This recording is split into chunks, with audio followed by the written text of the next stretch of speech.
សត្វ7 8 ឬសូថាចិត្តអស់ពីពិភពលោកយើងហើយអ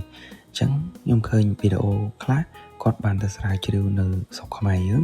ហើយនៅស្រុកខ្មែរយើងគឺ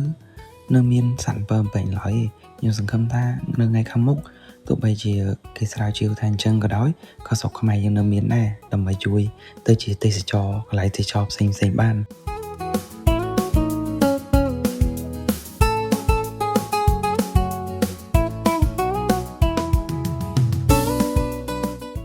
បាទជំរាបសួរនិងសួស្តីទៅកាន់អ្នកដែលកំពុងតែទស្សនាវីដេអូនេះជាពិសេសអ្នកដែលកំពុងតែរៀនភាសាជប៉ុននិងរៀនភាសាជប៉ុនតាមរយៈវីដេអូរបស់ខ្ញុំកន្លងមកនិងអ្នកទាំងអស់គ្នាលើកសូរតាមព័ត៌មានអន្តរជាតិផ្សេងៗគេបានលើកឡើងថាសត្វ7 8វាចិត្តអស់ពីពិភពលោកយើងហើយខ្ញុំមើលតាមវីដេអូខ្លះរបស់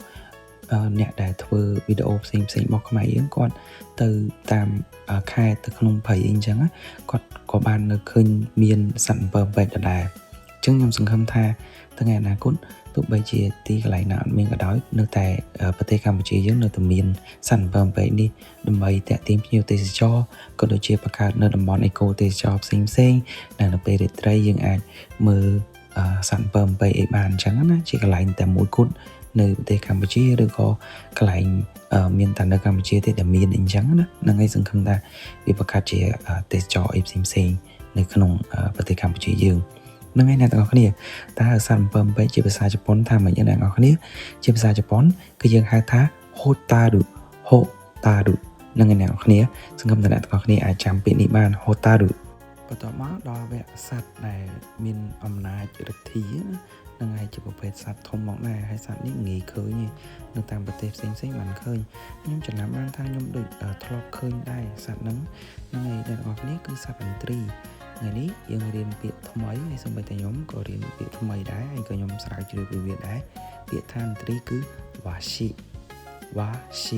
ហើយ漢字វាគឺបែបនេះអ្នកទាំងអស់គ្នាតមកចុងក្រោយយើងចូលដល់ប្រភេទមួយទៀតនេះក៏មិនងាយឃើញដែរប៉ុន្តែពាក្យនេះបើនិយាយពីសត្វនេះវិញ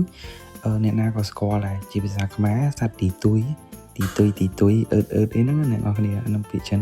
វាចេញទៅពេលយប់អីចឹងទៅយើងងាយឃើញដែរអញ្ចឹងជាភាសាជប៉ុនគឺ Fukuro ពាក្យថ្មីមែនតើសម្រាប់ខ្ញុំអញ្ចឹងថ្ងៃនេះយើងរៀនបានពាក្យថ្មី3ពាក្យគឺ Hotaru Washi ហើយនិង Fukuro ខ្ញុំសង្ឃឹមថាអ្នកទាំងអស់គ្នាបានទទួលចំណេះដឹងពីវីដេអូនេះផងដែរអរគុណច្រើនអ្នកទាំងអស់គ្នាដែលបានទស្សនាវីដេអូនេះសុយគីណែ